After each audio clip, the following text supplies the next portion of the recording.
آج اس انداز سے کچھ لوگ سوچتے ہیں کہ نام ایسا رکھ لیا جائے اپنے بچوں کا کہ اگر یہ بچہ کہیں پر کسی غیر مسلم نان مسلم آبادی میں چلا جائے تو وہاں پر بھی سیکولر رہ جائے، ہماری جماعت میں بھی سیکولر رہ جائے۔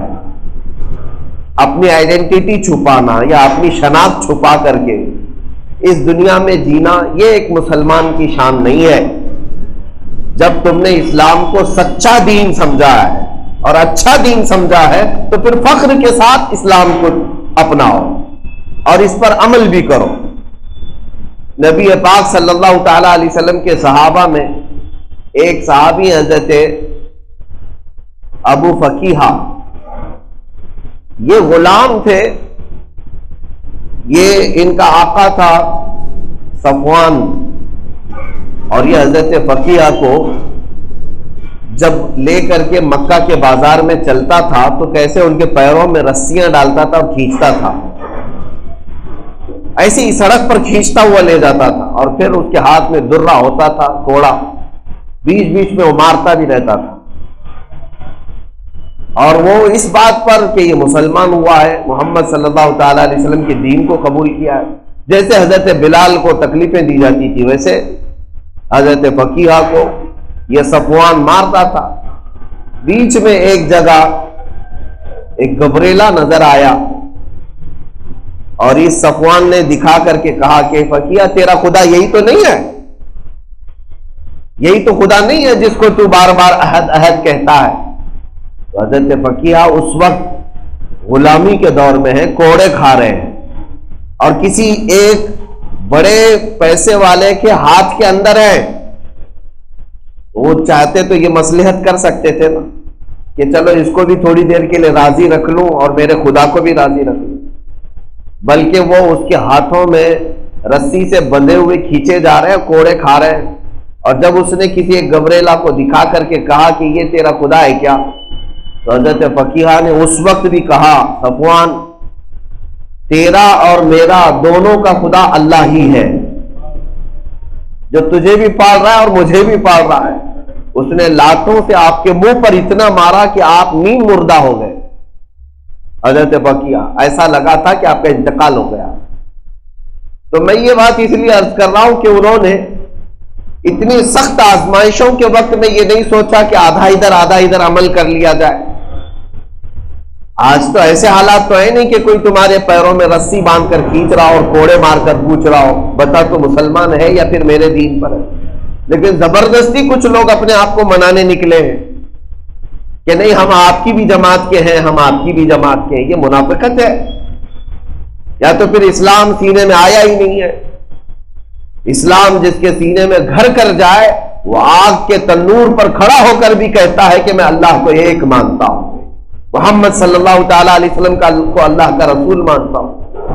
عزیزان گرامی اوقات، بے شمار اس طرح کی باتیں ہیں، روایات ہیں جس میں صحابہ اکرام نے پہاڑ جیسی مضبوطی ہمیں دی ہے کہ اسلام پہ آنے کے بعد اگر پوری دنیا مل کر کے بھی ہلائے تو ہلو مت، اس لیے کہ تمہارا دین سب سے اعلیٰ اور سب سے بلند ہے، تم سب سے اچھے اور سب سے سچے دین پر قائم ہو، تو پھر یہ دنیا کو دوسروں کو راضی کرنے کی کوشش بھی مت کرنا۔ ایک آیت اور میں پڑھ دیتا ہوں آپ کے سامنے، قرآن مجید میں اللہ تعالیٰ فرماتا ہے وَلَن تَرْضَى عَنْكَ الْيَهُودُ وَلَا النَّصَارَى حَتَّى تَتَّبِعَ مِلَّتَهُمْ، یہ یہودی اور عیسائی ہرگز تم سے راضی نہیں ہوں گے، ہرگز تم سے راضی نہیں ہوں گے جب تک کہ تم ان کے دین میں داخل نہیں ہو جاتے۔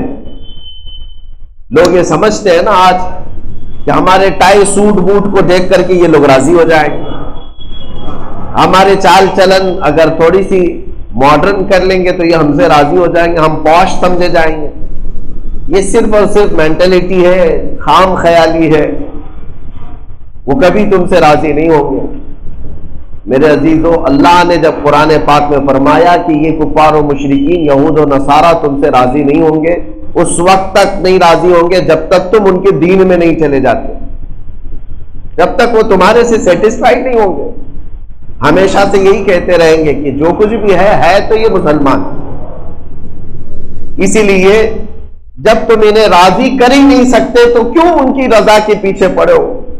اس مولا کی رضا کی کوشش کرتے جو ایک سجدے میں تم سے راضی ہو جائے، اس رسول پاک صلی اللہ تعالی علیہ وسلم کی رضا کی کوشش کرتے جو تمہیں ایک بار محبت سے درود پڑھنے پر بھی راضی ہو جائے۔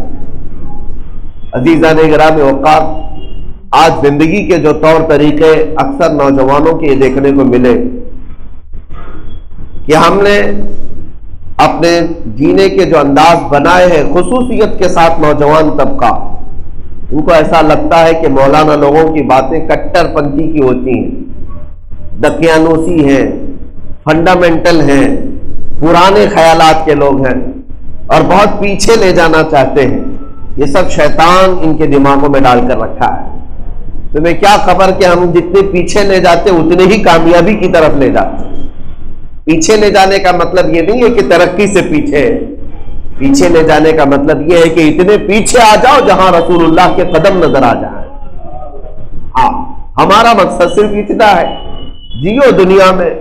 اور آج جن کو ایسا لگتا ہے کہ ایک صاحب ہمارے بزرگ ہیں، انہوں نے یہ چیز بیان بھی کی کہ ایک بڑے مغرب زدہ آدمی تھے، ہوتے ہمارے یہاں بھی، دیکھو امریکہ کیا کر رہا ہے، رشیا کیا کر رہا ہے، اتنی ترقی کر گیا، اور یہ کیا کر رہے ہیں، تان و تشنیع کرتے ہی رہتے دین پر اور دینداروں پر۔ ایک صاحب ایسے ہی ماڈرن خیالات کے ایک درسگاہ میں آئے جہاں ہمارے ایک عالم دین بخاری شریف پڑھا رہے تھے۔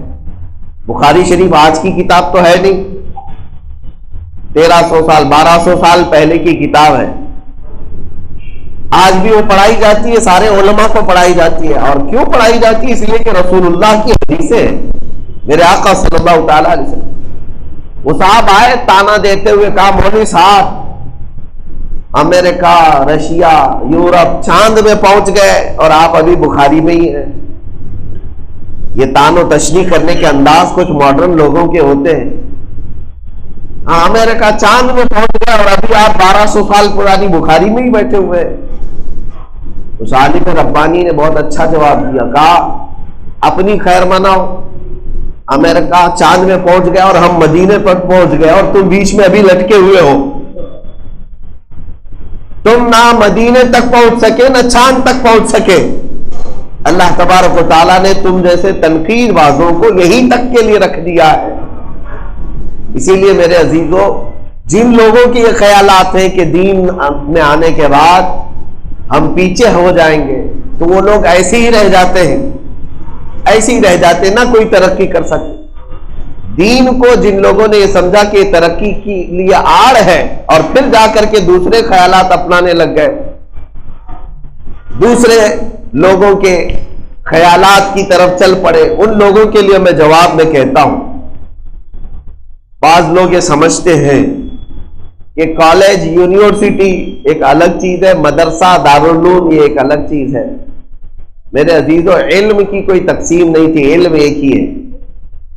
ذہن سے، اپنی نیتوں سے دین اور دنیا بنا لیا جاتا ہے۔ میں اکثر یہ کہا کرتا ہوں، دینی علم کیا ہے اور دنیاوی علم کیا ہے؟ یہاں کیٹیگری نہیں ہے دنیا میں اس طرح سے، دنیاوی علم یہ ہے، دینی علم یہ ہے، یہ تمہارے ذہن سے بنے گا۔ اگر آپ کالج میں فزکس، جیومیٹری، میتھمیٹکس، سائنس یہ پڑھنے کے لیے گئے، لیکن نیت یہ تھی کہ اس کے پڑھنے کے بعد میں اللہ کی رضا حاصل کروں گا، اور اس کے تخلیق کے مشاہدے کروں گا، تو کالج میں جانا بھی دینی علم ہے، یہ دینی علم ہے۔ میتھس پڑھنا، فزکس پڑھنا، سائنس پڑھنا یہ دینی علم ہو جائے گا تمہاری نیت سے۔